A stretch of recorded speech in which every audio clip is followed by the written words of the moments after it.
Hi, it's Marco from News Marketing and PR, the editor of PunchlineGloucester.com, and welcome to Punchline Talks. Today I'm in Gloucester. Over there is Gloucester Cathedral. Round the back is Shire Hall, and behind me is David Jones from Evans Jones. David, great to see you again. Morning, Mark. God, why is it that we always meet up and it's always freezing cold? Well, I'd like to say it's a very warm welcome, but it isn't, is it? It's cold. It was raining, but now it's dried up, thank God. Okay, why are we here, sir? So we've looked over the last 4 or 5 years at regenerating the town centre, how town centres and city centres can regenerate, and I thought it'd be worth a revisit to Gloucester. Let's see what can happen. You know, we've looked previously at the ice ring in Cheltenham, Stroud Market, the food dock, all of which are contributors to both sort of daytime and nighttime economy. So here we're walking up Westgate Street in Gloucester, and if you see behind me the former Foster's Counselling Care, there's a live application on that site for an HMO, housing multiple occupation, above the commercial unit at ground floor level. And those are the sort of sites and that's the sort of activity that can really help, certainly a nighttime economy, and make people feel a little bit safer when walking in these sort of environments at night. Now I know you've done a great video with Dan Ponting at 80 Westgate Street, which is, as you say, down there, a scheme of commercial use at ground floor level and a really high quality HMO above. And it's a fantastic scheme, and anybody who hasn't seen that video, do go and take a look, because if there's an example of how to do an HMO well, that is it. It's an exemplar, and that helps to bring people back into the town centre. And why is it important? Town centres, people can feel a little bit anxious. They can feel as if the area is too quiet. So if you've got light and activity above ground floor level, it really helps to make people feel a lot safer and to make a town centre somewhere that people want to go. Now that isn't the whole answer, it's part of it, and these buildings are quite difficult to refurbish and repurpose for residential use. They're expensive. There are some bars to converting them. We've got to deal with how the waste is dealt with, how cycling is dealt with, and all of those issues that affect any town centre site. And SMEs are having a tough time at the moment, so it's a struggle. Build costs are rising, so I want to see many more of these. This is another example of a site where certainly residential use has been considered above ground floor level. I mean, it's a big site as well, isn't it? I mean, how many sort of flats or houses could we get in there? I mean, that would probably create an HMO of probably 10 units or so. I'm guessing, but something of that ilk. But that's providing lower cost housing to 10 people who, what other options have they got? That sounds a bit pompous, but it is low cost housing, and if people like Dan do a really high quality job, which they do, then it's dispelling some of the myths that HMOs have traditionally had. It's generally been seen as very much at the lower end of the accommodation market, and has had a pretty bad rap in some areas, and many local authorities actively discourage HMOs. Gloucester are reasonably supportive. You can't have an oversupply of HMOs in one area, but it does work in terms of appropriate and proportionate number of HMOs with a town centre can help.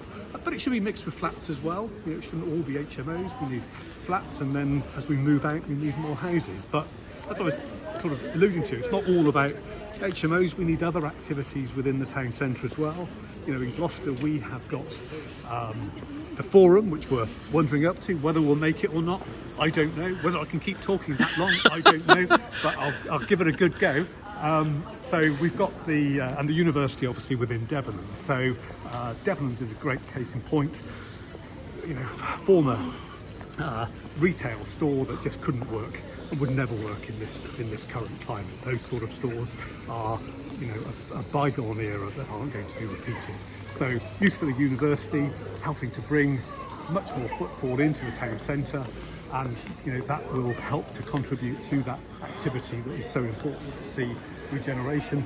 The forum in Gloucester city centre is it's an amazing scheme, and I'm sure I know you've done videos on it, looking at the roof and the views and the range of activities, from hotel to leisure to flats to offices, all within that space. Now that is going to be a game changer. Obviously, we've got to see how that is going to develop and how that is going to be sort of the take up of space within that. But you know, there are signs. We've had our first occupiers sign up for the building, which is brilliant. And you know, I'm really looking forward to see in the coming years what impact that has on regenerating the town centre and really bringing people back in and helping areas like this, which, you know, Gloucester it's got a long way to go.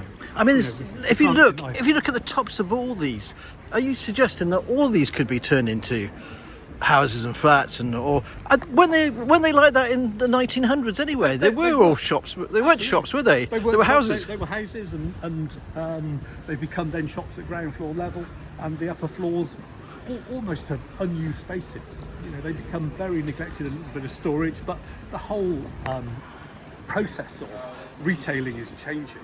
And you know, with the advent of the delivery market through Amazon and other retailers, the high street has to reinvent itself. But that reinvention will mean that these upper floors become even more of a dinosaur than they are now. So we have to find a new use for them, and you know, residential, offices, even care. They're all uses that help to bring people into the town centre. Now we're just approaching Debenhams here. So this is going to be the new University of Gloucestershire, the old Debenhams actually. Indeed. So yes, part of the university complex, and you know, regenerating a great iconic building within the city centre, and when fully functioning, you know, you imagine the students that will be within this building and will spend something within the town centre. You know, that can be coupled with student accommodation. You know, if we bring that close to the area where they're learning, then that, you know, all helps to reduce transport, which is a good thing, improve that daytime and nighttime economy, and you know, what's not to like about that. But you know, we do have empty shops, so we've got to see these schemes come forward and be successful. Obviously these have not come forward without external funding, and you know, I was born and brought up in Gloucester, so you know, I'm passionate about seeing Gloucester turn the corner and become a thriving city centre again.